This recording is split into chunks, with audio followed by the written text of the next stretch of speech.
Muito bem, pessoal. Seja bem-vindo novamente ao canal Refúgio Teológico. E estamos aqui nesse vídeo, pessoal, trabalhando com vocês mais um conteúdo muito importante de via de regra histórico e teológico, tá? Hoje nós vamos entender um pouco mais a respeito da importância e da necessidade da reforma protestante ontem, hoje e sempre. Por que isso? Quando a gente entende a importância e a necessidade da reforma protestante, devemos primeiramente perceber que existe, tá, pessoal? É um desenvolvimento ainda nos dias de hoje, mas esse desenvolvimento ele é baseado nos 5 solas da reforma, ok? É óbvio que ao tratar da história não iremos trazer todos os detalhes, mas vamos aqui pontuar os mais importantes e fazer você pensar, refletir e amadurecer sobre esse conteúdo. E desde já, se você gosta de história, desses assuntos, desses temas, assista até o final, compartilha, se inscreva, tá? Então seja bem-vindo ao nosso canal, venha conhecer nosso trabalho, nossa missão aqui, é uma missão docente, didática, tá? Nós quase todos os dias da semana produzimos vídeos, conteúdos, materiais, tá? Para vocês, tudo para que todos possam conhecer melhor a realidade, ok? Então nós vamos aqui, eu vou aqui, pessoal, me basear não somente na história, mas também no filme de Lutero. Se você não assistiu, inclusive está até no YouTube. Então aqui Lutero, rebelde, gênio e libertador, tá? Seria a ideia de que houve uma rebelião, tá, pessoal? De fato, houve uma rebelião e é necessário existir rebeliões, mas no que diz respeito à verdade. E ele também foi um gênio, porque ele conseguiu, naquela ocasião, perceber um pequeno ponto de verdade, porque necessitava que o povo precisasse estudar a Escritura. Porque, na verdade, a Igreja Católica, por ser uma seita, ela proibiu o povo, não estimulava o povo de conhecer a Escritura. E nos dias de hoje é assim.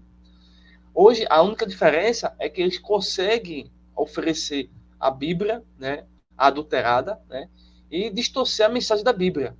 Tá? Essa é a diferença básica.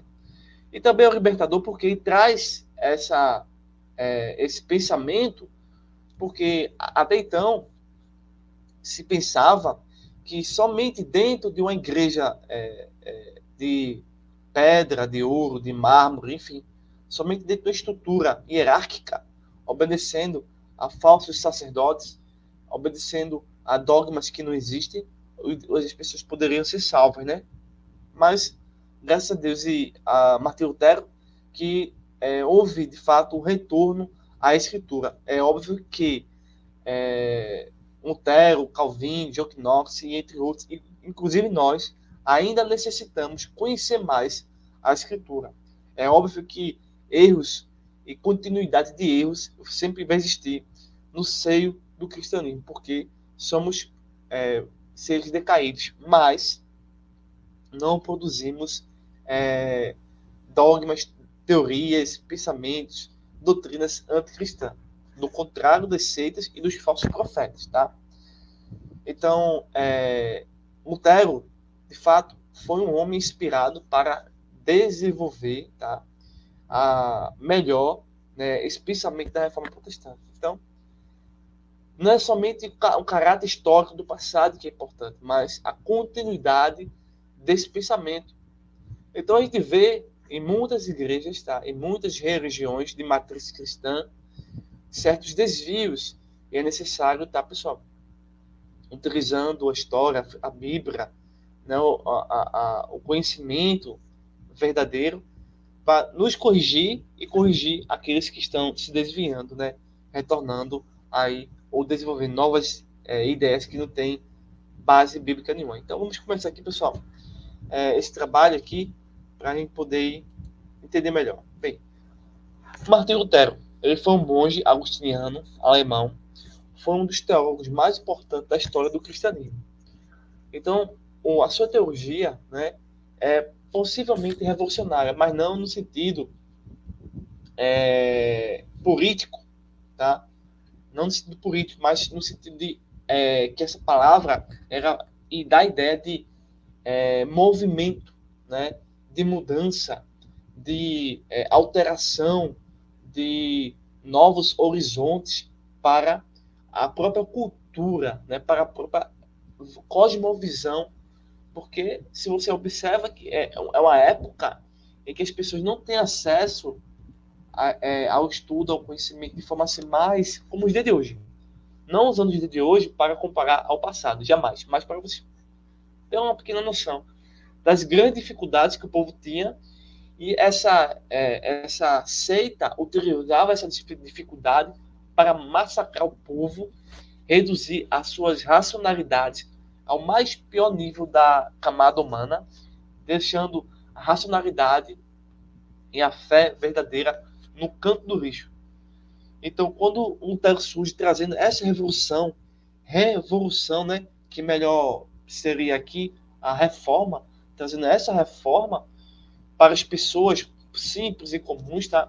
Porque a academia até poderia ser um tipo de debate, e até começou assim, mas o negócio ficou feio, né? Você viu que ele até mesmo em alguns momentos a sua própria vida esteve em jogo. Então, uma coisa importante na reforma protestante é que nós não temos santos, né? Quando falamos de Lutero, João Calvino, até mesmo de Armínio, tá, pessoal? Não estamos divinizando, não estamos cultuando imagem nenhuma, né? Nem fazendo rezas. Você viu e vê aqui nos nossos cursos o que nós temos falado e você vai entender melhor. Então entenda que esse movimento revolucionário é um movimento de reforma, tá, pessoal? É óbvio que movimentos humanos, né, humanísticos, né, eles tendem a cometer equívocos, né, ao longo do tempo. E também existem algumas coisas que Lutero pensou, escreveu, que não tem embasamento bíblico, né, isso tem que ser dito. E, infelizmente, serviu para movimentos de esquerda utilizar alguns pensamentos que não tinham base bíblica, né? Então, Lutero nos traz realmente um exemplo de perceber o quanto nós podemos estar certos se seguirmos a Escritura e o quanto podemos estar errados quando deixamos de praticar e pensar as Escrituras biblicamente, tá? Então, esse desafio que Lutero faz contra a religião, a seita do catolicismo romano, né, vai inaugurar, ela vai trazer uma data, né, ela vai trazer, de fato, a reforma protestante. Infelizmente, aqui no Brasil, não sei em outros países, nem nos estados aqui do Brasil, mas aqui, pessoal, eu não vejo as igrejas, não é que seja um culto à reforma protestante, né, mas quase ninguém sabe da importância, sabe da necessidade da reforma aqui em 30 de outubro, né, que a gente comemora essa data, mas poucos sabem disso. Ou não sei qual motivo exatamente. Eu acredito que nós evangélicos, né, nós herdeiros dessa reforma protestante, teólogos reformados e pentecostais deveriam, né, desencadear isso. Tanto que, infelizmente, falta nos candidatos que vão fazer eleições de matriz cristã, não endossam essa ideia da reforma protestante como recurso educativo, cultural, de cosmovisão, até mesmo para a sociedade. Não existe mais, né, não existe projetos, né, dentro da Câmara dos Deputados que tenha, de fato, um núcleo, que tenha uma peça-chave, uma conexão com as ideias da reforma protestante. Porque se a reforma protestante, nem sequer haveria o livre pensamento, as livres ideias, né? Não existe hoje, ou se existe é muito pouco, é micro. Acredito que não deveríamos, né, realmente cada vez mais resgatar essas ideias, sempre trazendo, até porque isso não nos cansa, não nos cansa, porque uma coisa importante a ser dita é que sem a reforma protestante, pessoal, cada um de nós, você, sua esposa, seus filhos, enfim, seriam escravos, seriam servos de uma seita, né? Seriam massa de manobra, seriam animais dessa religião. E graças a Deus estamos libertos dessa prisão religiosa que não tem nada a ver com o cristianismo. Tá certo, pessoal? Eu vou aqui passar para um outro ponto aqui. O contexto histórico da reforma. Isso é muito importante. Tudo tem um contexto, tudo tem uma história. A história, a reforma protestante é um fato histórico, né? Porque é um fato histórico, porque modificou e modifica a vida humana. Por quê? Porque a reforma protestante era dar a razão humana, porque o ser humano, pessoal, foi criado, né, para pensar, para raciocinar. E por meio desse pensamento, dessa capacidade, a gente é diferente dos animais. Se eu não penso, eu não raciocínio, eu não vou ter fé de forma nenhuma. Eu não vou ter a regeneração, enfim. Então a reforma protestante é como se fosse um choque em um corpo adormecido e que permitiu que cada um de nós pudéssemos abrir os olhos, ouvir, ver, sentir e ver e perceber o quão errado estávamos se seguirmos uma religião, uma crença que não tem fato, que não tem evidência, né? É tanto que eu tenho percebido, e você deve perceber também, que as escrituras, elas sempre estão dizendo assim, ó, não aceitem o que está escrito se não tiver evidência. Tudo que está escrito, pessoal, tem evidência. Na Bíblia, como ela está escrita, né? Não nos dogmas católicos. Porque alguns católicos, né, os padres usam a Bíblia, né, de maneira equivocada, distorcida, colocam exegese no texto, né, colocam suas crenças no texto e conseguem manipular a nossa audição. Mas se ele retira o óculos pelo qual enxerga a escritura, que é a tradição, que é as autoridades da hierarquia da Igreja Católica, e absorve como os autores do Antigo e Novo Testamento trabalhavam esse texto, ele vai ficar perdidinho, pessoal. Então, tudo tem um contexto, tudo para termos um ponto específico, concreto, tá? Então, diferente de outras religiões, somente o cristianismo, tá, pessoal? Tem evidência suficiente para a gente perceber, não, aqui é realmente a verdade absoluta. Já, se fôssemos comparar outras religiões, não existe verdade absoluta nenhuma. Então, a reforma protestante era realmente algo maravilhoso na história do cristianismo.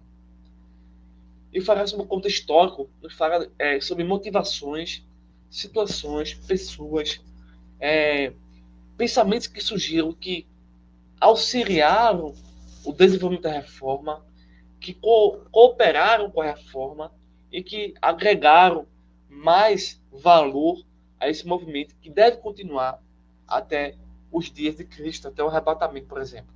Então, pessoal, eu chamo a sua atenção para se inscrever no nosso canal, compartilhar esse vídeo, para que as pessoas tenham acesso a esse conteúdo. Então, contexto histórico, crise no papado, né?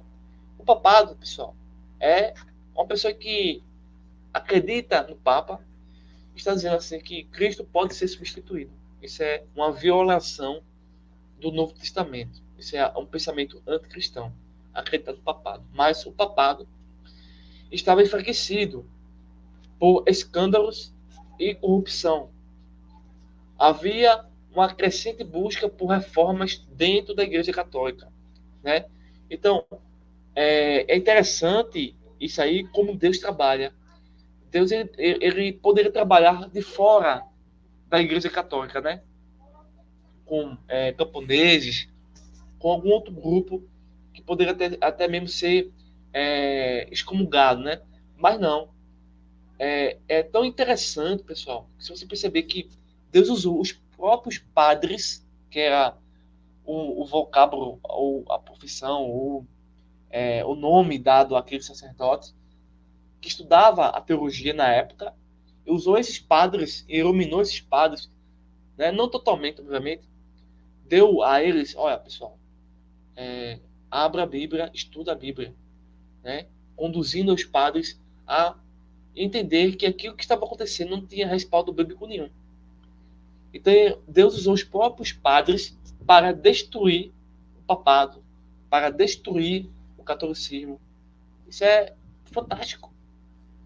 É usar, né, as pessoas que estavam perdidas, escravizadas, é usar aquelas pessoas que estavam desiludidas, sem orientação, com medo, com pânico, sem sentido, e dar a eles vida, esperança, verdade, a doutrina verdadeira, e por meio deles destruir o papado, né?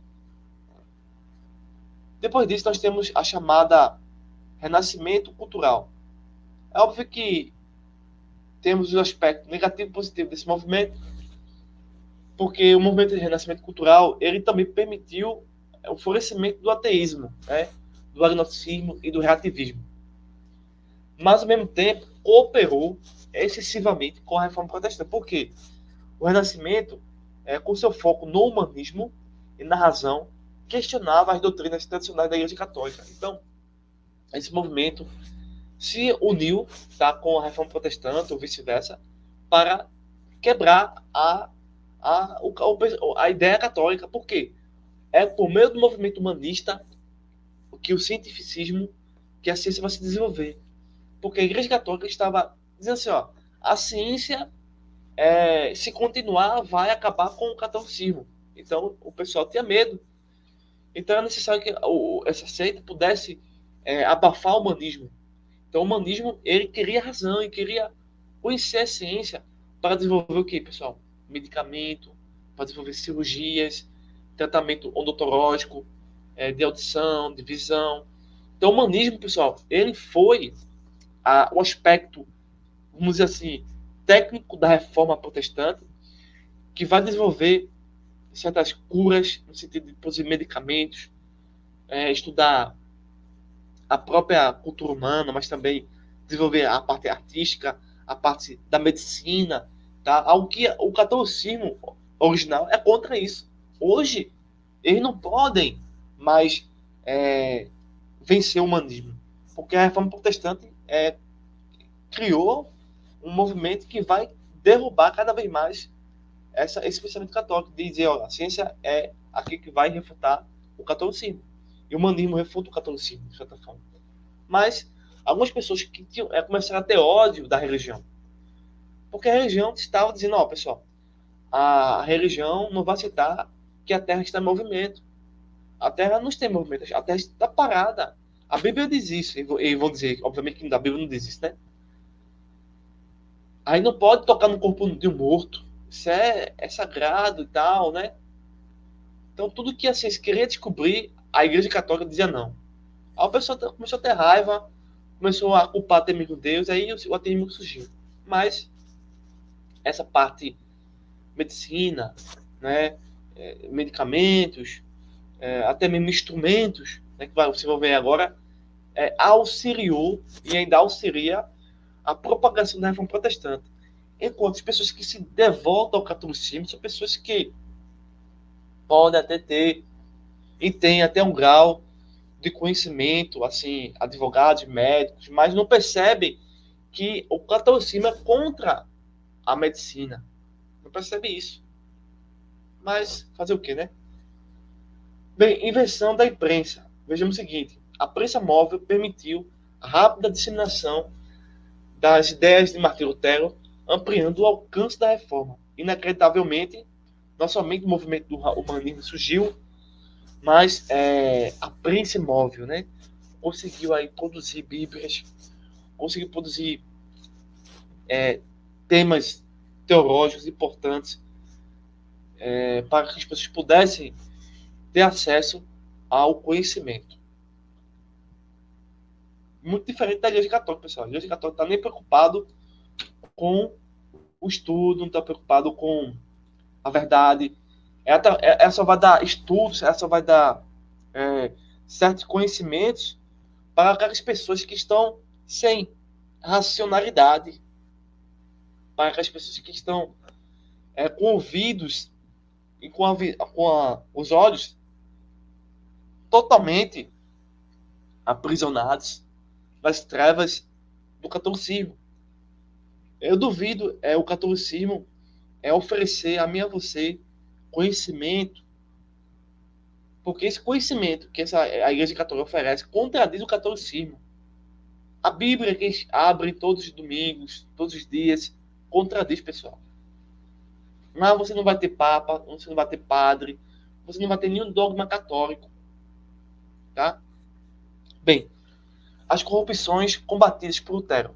Quais foram as corrupções?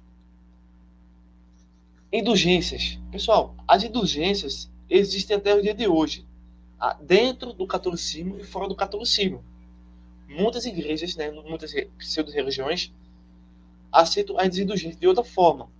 Mas o que faz as indulgências? As indulgências foram a venda, né, de indulgência era considerada uma prática normal, né, até mesmo bíblica, né, mas é uma prática corrupta, para a qual a religião católica perdoava os pecados em troca de dinheiro. Então, até o dia de hoje, as indulgências continuam, obviamente, com outro nome, de outra forma.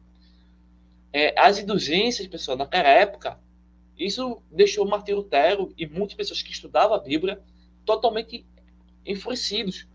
Como é que o Papa, como é que as altas autoridades, as pessoas que tinham, né, o poderio religioso, forçavam as pessoas a acreditar que se você pagasse ao bispo, se você pagasse ao padre, se você pagasse ao sacerdote, se você pagasse ao Papa, se você pagasse aos donos da verdade, você estava perdoado.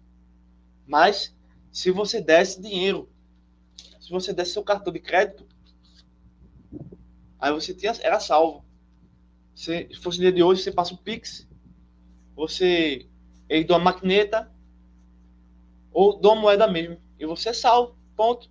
A salvação, a Igreja Católica surgiu dessa forma, vendendo ao mundo a salvação. Por que vendendo ao mundo a salvação? Porque ele não tem Cristo. Ele não tem o único mediador entre Deus e os homens. Eles têm novas divindades. Então, pessoal, meu povo, a prática de salvar as almas das pessoas era muito comum e muitos acreditavam, até porque eles não tinham a Bíblia. Eles não tinham, de fato, o conhecimento cristológico da salvação, enfim. Então era muito fácil. Muito, né? Então, você vê aí, você tem que dar dinheiro. E aí? Você vai acreditar numa religião dessa? Eu não acredito, pessoal. Temos agora a autoridade papal. Aqui é outra, vamos dizer assim, é outra falta de razão, né? Então, Lutero desafia a autoridade do Papa, argumentando que a Bíblia era a única fonte de autoridade religiosa. Então, aqui, Martinho Lutero, e assim como todos os protestantes, né, não somente é contra as indulgências, mas diz assim o seguinte, que a Bíblia é a autoridade porque é a palavra de Deus. Mas, na religião católica, no catolicismo e em muitas seitas, a Bíblia contém, ou seja, ela não é a palavra de Deus, ela contém a palavra de Deus. E essa palavra era interpretada pelos os oficiais. São os oficiais que sabem de tudo e você não sabe de nada. Você não consegue entender a Bíblia. Então, nós não precisamos do Papa. Precisamos das Escrituras. Tá? Culto aos Santos. Vídeo anterior aqui no canal, nos nossos cursos de apologética, heresiologia, de teologia e de ciência da religião, fizemos um vídeo mostrando na história que o próprio catolicismo se autocontradiz, porque entre eles mesmos havia discordância e a aprovação do culto, da adoração aos santos veio do próprio catolicismo. Não tem embasamento nenhum na Bíblia. Então, o culto aos santos, pessoal, o Lutero vai rejeitar a veneração, que é uma adoração, na verdade, e a prática de intercessão por parte deles, afirmando que apenas Deus podia perdoar pecados. Então, aqui nós temos uma outra ideia bíblica que é: nós não podemos comprar salvação, tá? Nós não temos autoridade, nós não perdoamos pecados. Traduzindo, quem perdoa pecados e nos salva é Jesus. A autoridade está no Espírito Santo, nas Escrituras, e que somente Deus pode perdoar pecados. Então, o padre não pode perdoar esse pecado. Um padre, um sumo sacerdote, um bispo, um arcebispo, um dom, o próprio Papa não pode perdoar seus pecados de forma nenhuma. Isso é irracional. Tá? Bem, a teologia de Martinho Lutero era, resumidamente, somente a Escritura, somente a graça e somente a fé. A Bíblia é a única fonte de autoridade religiosa. As Escrituras são a palavra inspirada e inerrante de Deus e deve ser interpretada literalmente com a própria Bíblia. Obviamente também com o papel do Espírito Santo, aquela coisa e tal, né? Somente a graça, a salvação é alcançada unicamente pela graça de Deus, e não por esforço, por obras e méritos humanos. A fé é o único caminho para a salvação, ou seja, é um dom gratuito de Deus, né? Somente a fé. A fé é o único meio para alcançar a salvação por meio dos méritos de Cristo. A fé não é simplesmente acreditar em Deus, mas também confiar nele eternamente. Isso basicamente seria o resumo da teologia de Lutero. Os impactos da reforma protestante no mundo todo são importantíssimos, né? A reforma protestante é uma reforma missionária, é uma reforma acadêmica, científica, tá? É uma reforma bíblica, em que os impactos, a importância, a necessidade dessa reforma foi extraordinária. Foi, vamos dizer assim, foi o novo dilúvio bíblico, tá? Que infestou, que predominou no mundo todo. Algumas pessoas, infelizmente, por corações corrompidos, rejeitaram a mensagem do reino, né? Bem, houve a divisão da religião católica, né? As pessoas não quiseram realmente que entenderam de fato quem era Jesus e tal. Então a reforma levou à divisão da Igreja Católica, resultando na criação de várias denominações protestantes. Muito importante isso, tá? A reforma da liturgia e do culto. Os protestantes simplificam a liturgia, enfatizando a pregação da Bíblia e a participação do povo na adoração. Educação e imprensa. A reforma promoveu a educação e o acesso à Bíblia, estimulando o desenvolvimento de escolas e produção de livros. Aqui é um ponto muito importante. Algo que está se perdendo nas igrejas evangélicas hoje em dia, a necessidade de ter um grupo na EBD de alfabetização, de estudos aprofundados da palavra de Deus, tá? E de uma criação de núcleos realmente de estudos próprios para cada vez mais educar o povo no pensamento da reforma protestante. Aspectos sociais e políticos, positivos e negativos nesse caso, tá? Tanto que a reforma protestante impactou a vida social e política, ou seja, a mensagem do reino é essa, pessoal. É um impacto cultural, é um impacto acadêmico, educacional, político, é um impacto artístico, mas não somente isso, mas é um impacto que é resultado, ele não resulta nisso. Na verdade, é por meio do verdadeiro impacto, que é o impacto espiritual. Quando o indivíduo ele nasce de novo, tá? O espírito, esse indivíduo começa a produzir uma vida social, uma vida política, uma vida cultural, uma vida artística, educacional melhor, uma vida que se aproxime de Cristo. Então, esse impacto da vida social, política e teológica influenciou o desenvolvimento do nacionalismo e da ascensão do capitalismo, tá? Infelizmente, nós precisamos dizer aqui que tudo o que acontece na história, tá? Com exceção das profecias, com exceção do que está escrito no Antigo e no Testamento, com exceção da palavra de Deus, mas tudo que a gente produz. Você pode ser um cantor evangélico, pode ser uma música, um artista, enfim, tudo que a gente produz em qualquer esfera da sociedade surge, né? Ou até mesmo a gente, sem perceber bem, produzimos coisas que realmente o mal vai se utilizar. Infelizmente, muitas pessoas que são luteranas, né, que vão seguir esse pensamento de Lutero, que houve ramificações, né, no protestantismo. Surgiu as deformações. A gente viu que a Igreja Católica é uma deformação. Vimos agora a verdadeira forma da Igreja começou a ser desenvolvida. Mas dentro desse movimento da Reforma Protestante surgiram pessoas, e surgem ainda hoje, e vão deformando as ideias.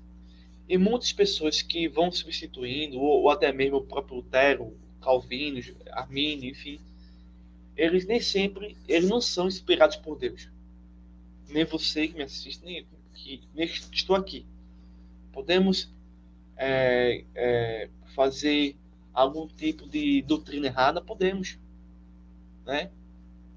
O que acontece? Porque na Alemanha, quando Adolf Hitler surgiu, ele utilizou muitas coisas que Lutero escreveu para justificar o nazismo. Lembra vocês que o nazismo é de esquerda. Ele nunca foi de direita. Mas, por algum momento, ele percebeu que existiu no movimento reformado uma ideia que pudesse favorecer ao nazismo. Um exemplo disso é hoje. A esquerda, que também é nazista, que é comunista também, que é fascista e tal, a esquerda, o que a esquerda utiliza dos evangélicos? Justiça social, o amor próximo, o cuidado com os pobres, a educação.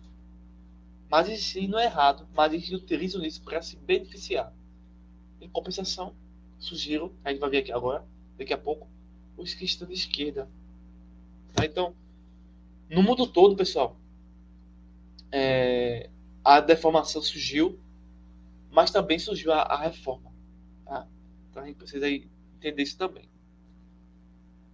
Vamos ver aqui. Corrupções modernas, um desafio à igreja. Depois que a gente viu um pouquinho sobre as deformações que surgiram na idade antiga, né? Na Idade Média, período medieval, a gente percebe que hoje, no século XXI, não existe diferença nenhuma. Existem corrupções que caminham pouco a pouco tentando destruir a reforma protestante. Por exemplo, um deles é o movimento do feminismo cristão. E, infelizmente, muitas igrejas evangélicas elas ensinam, até mesmo o púlpito está abarrotado disso. E dentro do discipulado, das classes específicas, o movimento feminista cresce dentro do cristianismo, buscando uma maior participação feminina no ministério, surgindo o quê? Pastores, né? Desafiam interpretações tradicionais sobre os papéis do homem e da mulher. Tem surgido isso e está acontecendo, né? Escândalos, né? Estão surgindo por conta desse movimento de esquerda. Também nós temos os teólogos liberais, são muitos, né? São bastantes. Estão nos seminários, estão nos cursos de teologia das universidades por aí. Teólogos liberais tentam reinterpretar, reescrever a escritura à luz de seus valores contemporâneos, o que pode levar à divergência, a contradições e a dogmas e a doutrinas anticristãs em relação à teologia tradicional. Temos agora os cristãos de esquerda, os marxistas, né, os comunistas, cristãos que se identificam com a esquerda política, podem defender causas sociais que divergem da perspectiva conservadora, gerando conflito dentro da igreja saudável. Então, isso está acontecendo, tá? E nós precisamos combater, assim como Martinho, Lutero, João Calvino e muitos outros combatiam as outras heresias daquela época. O legado de Lutero, um chamado à fé e também um chamado à apologética. Lutero nos deixou um legado de fé e teologia, que continua a inspirar cristãos até hoje. Ele nos ensinou a buscar a verdade da Bíblia e a confiar na graça de Deus para a salvação. Ele nos desafiou a enfrentar a corrupção e a defender os princípios bíblicos, mesmo diante da oposição. Deixa eu só fazer aqui uma seleção aqui. Não consigo não. Então, Que Martim Lutero e muitos outros homens de fé possam nos inspirar hoje, no dia de hoje. Por quê? Porque por meio de grandes desafios que eles passaram, nós passamos, a gente precisa também dar para as futuras gerações esse mesmo privilégio, né? De buscar a verdade na Bíblia e confiar na graça de Deus e de enfrentar a corrupção dentro da religião, fora da religião e defender os princípios bíblicos diante de oposição, tá? Que isso seja imprescindível onde você está, porque quem nos assiste aqui no canal é vários cantos do país, né? Eu agradeço a sua participação, o pessoal do WhatsApp, um abraço a todos, né? Do Instagram, então o meu abraço, o meu sincero carinho a vocês, então, que isso possa nos motivar a continuar. O papel da igreja na defesa da verdade. Então a gente precisa, como protestantes, como calvinistas, como reformados, pentecostais, precisamos nos unir. Precisamos nos unir em torno da palavra de Deus, como fiéis à verdade, né? Temos aqui um tópico para pensar. Fidelidade à palavra. A igreja deve se manter fiel à palavra de Deus, defendendo a verdade bíblica e rejeitando a influência de novas teologias, de tendências culturais. Apologética. Defesa da fé. A igreja tem o papel de defender a fé cristã e combater as ideias que distorcem a verdade bíblica e minam os princípios da fé bíblica. Precisamos da apologética. Unidade e amor. A igreja deve prover a unidade e o amor entre os crentes, cultivando um ambiente de respeito e diálogo entre diferentes pontos de vista. Então a gente precisa se unir, né? Oração e intercessão. A igreja deve se dedicar à oração, buscando a direção de Deus e intercessão para aqueles que estão em necessidade. Então, a gente está vendo que aqui, a gente está vendo aqui o papel da igreja. O papel da igreja se resume a isso. Nós não precisamos do Estado, nós não precisamos de partidos políticos nenhum. Não que isso signifique que somos impedidos de estar na vida política, não. Você viu que a reforma protestante teve impacto na política, nós precisamos também causar impacto na política. Não prestando, eu penso assim, tá, pessoal? Esse é o meu pensamento. Não prestando apoio a partidos de direita, né? Conservador. Mas fazendo exatamente isso aí. Ensinando seus filhos em casa biologia, matemática, português, história, Bíblia, para depois eles irem para os sistemas de educação do mundo, né? Precisamos nos unir como família nas igrejas para defender a verdade da Bíblia. Conclusão. Um herói de fé. Então Lutero foi um revolucionário porque criou esse movimento, essa nova forma de pensar, esse retorno, essa tentativa de retorno, ou esse retorno ao modelo, à forma original da igreja, né? A autoridade da igreja católica, né? Ele vai desafiar isso, ele também vai defender a liberdade religiosa, né? Sua teologia continua a influenciar a história e o pensamento cristão. Ele nos inspira a sermos firmes na fé, corajosos na defesa da verdade e apaixonados pela palavra de Deus. Deixa eu voltar aqui rapidinho. Pronto. Que nós sejamos rebeldes, gênios e libertadores da causa de Cristo, tá? Que a reforma protestante possa aí nos ajudar a continuar. Esse é o movimento que nós precisamos praticar dia após dia. Precisamos conectar várias igrejas para a gente de voltar à reforma. Já que a gente voltou à forma bíblica do cristianismo, nós precisamos voltar às ideias da reforma protestante. Então, que vocês possam compartilhar esse vídeo, se inscrever no nosso canal se você gostou desse conteúdo, tá? Se inscreva, compartilhe, deixe seu like, seu comentário aí, vai ser muito útil pra gente. Então, um forte abraço, até o próximo vídeo. Então, se você quiser nos ajudar, você pode entrar em contato pelo telefone, pode adquirir nossos livros, temos um sebo, né? Aqui, temos os livros que eu publiquei, temos os cursos ofertados aqui no canal, ou se quiser conversar comigo pessoalmente, pode ter contato no WhatsApp, que é o 8870 9867. Então, um forte abraço e até o próximo vídeo.